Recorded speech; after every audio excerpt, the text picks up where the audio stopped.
एक बार एक राजा ने अपने राज्य का चारित्रिक परीक्षण करना चाहा। इसके लिए उसने एक तालाब खुदवाया और सारे राज्य में यह शाही हुक्म प्रसारित करवाया कि आज रात प्रत्येक नगरवासी इसमें 1 लोटा दूध डालेगा। शाम हुई, अंधेरा छा गया। सभी ने अपने अपने पात्र भरे और तालाब की ओर बढ़ गए। अगले दिन सुबह जब राजा अपने अधिकारियों के साथ तालाब को देखने गया तो आश्चर्यचकित रह गया, क्योंकि तालाब तो लबालब भरा था, लेकिन दूध से नहीं, जल से। कारण जानने पर पता चला कि हर नागरिक ने सोचा कि मेरे 1 लोटे से क्या फर्क पड़ेगा, और दूध के स्थान पर जल डाल दिया। आज भी समाज में ऐसे ही चारित्रिक मूल्यों में गिरावट आई है। सभी एक सुंदर समाज में रहना चाहते हैं, लेकिन अगर दूध से भरे सरोवर की अभिलाषा है तो हर एक को सद्गुणों रूपी दूध से अपना हृदय रूपी पात्र भरना होगा। अपने हृदय में हमें मानवीय गुणों को विकसित करना होगा। इन्हीं गुणों की फुलवारी जब हमारे हृदय में खिलेगी तभी हमारा समाज महक सकेगा। अब प्रश्न यह उठता है कि मानवीय गुणों को अपने अंदर कैसे विकसित किया जाए। धार्मिक शास्त्र कहते हैं कि मनुष्य ईश्वर का ही अंश है। समस्त गुण हमारे आत्मिक साम्राज्य में ही विद्यमान हैं, लेकिन जैसे तरंगित जल में हम अपनी छवि नहीं देख पाते, वैसे ही चंचल मन के कारण हम अपनी आत्मा को नहीं जान पाते। युद्ध के क्षेत्र में जब अर्जुन भगवान कृष्ण से प्रश्न करता है कि प्रभु, ये मन बहुत चंचल है, इस पर कैसे नियंत्रण किया जाए, तो इस प्रश्न का समाधान देते हुए भगवान कृष्ण कहते हैं कि अर्जुन, यह अभ्यास व वैराग्य द्वारा ही संभव है। लेकिन किसके अभ्यास द्वारा? ब्रह्म ज्ञान के सतत अभ्यास और वैराग्य के द्वारा ही मन को शांत किया जा सकता है और सद्गुणों का विकास हो सकता है। अभ्यास के महत्व पर अगर हम विचार करें तो देखते हैं कि संसार में छोटी छोटी उपलब्धियों को प्राप्त करने के लिए भी कितना पसीना बहाना पड़ता है। रिसर्च और सर्वे बताते हैं कि महज सुर साधने, वाद्य यंत्रों पर उंगलियां साधने और मार्शल आर्ट्स, तैराकी आदि विद्याएं सीखने के लिए कितने कितने घंटों तक अभ्यास करना पड़ता है। विदेश में एक महान संगीतज्ञ हुए हैं, बीथोवन। एक बार वे अपने किसी दोस्त की पार्टी में गए। दोस्तों के आग्रह करने पर उन्होंने सभी के सामने पियानो बजाया। लोग उनके संगीत की मधुरता के कायल हो गए। इतने में एक महिला उठी और बीथोवन से बोली, ओ माय गॉड, काश भगवान ने मुझे भी संगीत कला के इस खूबसूरत तोहफे से नवाजा होता। यह सुनकर बीथोवन मुस्कुराए और बोले, निस्संदेह आप भी भगवान से यह तोहफा पा सकती हैं, पर इसके लिए पहले आपको भगवान को मनाना पड़ेगा।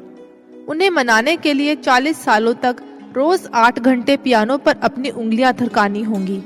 तब भगवान आपसे भी खुश हो जाएंगे और इस हुनर का तोहफा आपको सौंप देंगे। सोचने की बात है, जब सांसारिक विद्याओं के लिए सैकड़ों हजारों घंटों का अभ्यास करना जरूरी होता है, तो ब्रह्म ज्ञान के अभ्यास के लिए क्या ऐसा आवश्यक नहीं होगा?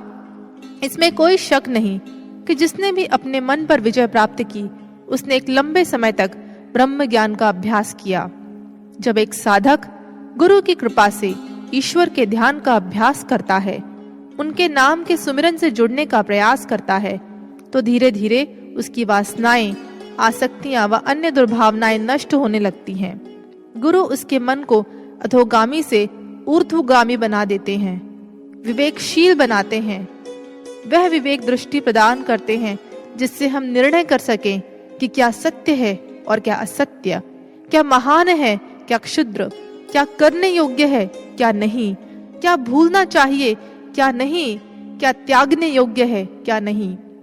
आचार्य चाणक्य का कथन है, अभ्यास का चमत्कार देखो, इससे अज्ञानी ज्ञानी हो जाता है, पर्वत धीरे धीरे चूर्ण बन जाता है और बाण भी अपने अत्यंत सूक्ष्म लक्ष्य को भेद देता है। अभ्यास के साथ ही मन में सांसारिक विषयों के प्रति वैराग्य भी उत्पन्न होना चाहिए। हमारा मन संसार में लिप्त होने के कारण अनेक कामनाओं को जन्म देता है और हमसे उचित अनुचित कर्म करवाता है। वैराग्य का अर्थ सांसारिक विषयों को त्यागना नहीं, बल्कि अपने मन में उनके प्रति आसक्ति को दूर करना है। यदि हम सोचें कि शास्त्रों का अध्ययन करने से, आध्यात्मिक उपदेशों को सुनने से हम अपने अंदर वैराग्य उत्पन्न कर सकते हैं, तो यह सोच सही नहीं है। इस बात को प्रमाणित करते हुए इतिहास हमारे सामने रावण का उदाहरण भी रखता है। वह 4 वेद 6 शास्त्रों का ज्ञाता था, लेकिन फिर भी क्या वह अपनी आसक्तियों का त्याग कर पाया? अपनी प्रबल आसक्तियों के कारण उसने निकृष्ट कार्य किए। मन की आसक्तियों को त्याग देना इतना आसान नहीं है, क्योंकि अगर आप किसी को कहें कि वह अपनी झोपड़ी को छोड़ दे, तो क्या वह मान जाएगा? नहीं। परंतु यदि आप उससे कहें कि तू झोपड़ी छोड़कर महल ले ले, तो स्वाभाविक है कि वह झोपड़ी को सहर्ष ही त्याग देगा।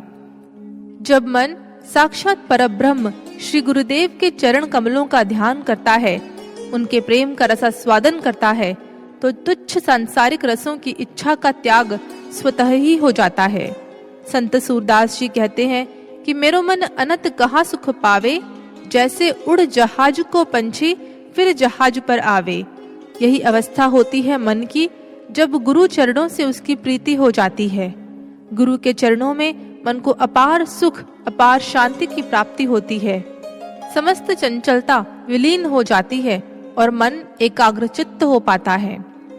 इसीलिए श्री आदि शंकराचार्य जी ने अपने गुरु के चरणों की महिमा गाते हुए कहा, वैराग्य साम्राज्यद पूजनाभ्याम नमो नमः श्री गुरु पादुकाभ्याम।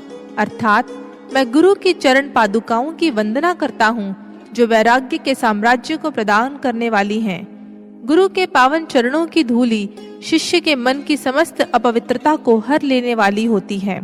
ऐसा मन मनुष्य के चरित्र को मात्र उज्जवल ही नहीं, बल्कि दिव्य बना देता है, और ऐसे दिव्य मनुष्यों द्वारा ही एक श्रेष्ठ समाज का निर्माण संभव है। इसीलिए आइए हम भी ईश्वर से प्रार्थना करें कि हमारा मन सदैव गुरु के चरणों में लीन रहे। अपने अंदर श्रेष्ठ गुणों को विकसित कर हम एक सुंदर समाज का निर्माण करें और अपने गुरुदेव श्री आशुतोष महाराज जी के मिशन को पूर्ण करने में उनके सहायक बने।